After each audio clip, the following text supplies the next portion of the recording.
Аял киши байпақсыз намаз оқыса болобу? Тақтап жооп берип койсоңуз. Эки риваят бар бизде. Ихтиярда келет.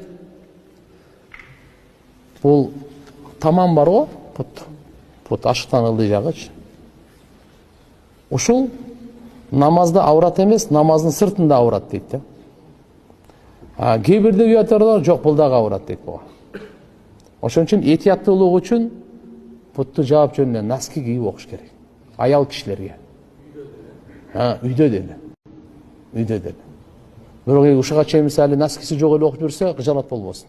Сепаларда ширак көрүнүп калса уже болбой калат. Намаз болбой калат. Эгер жөн эле мына ашыктан ылдый жагы кадамы көрүнгөн болсо болот намазы. Макулбу? Үйдө деле.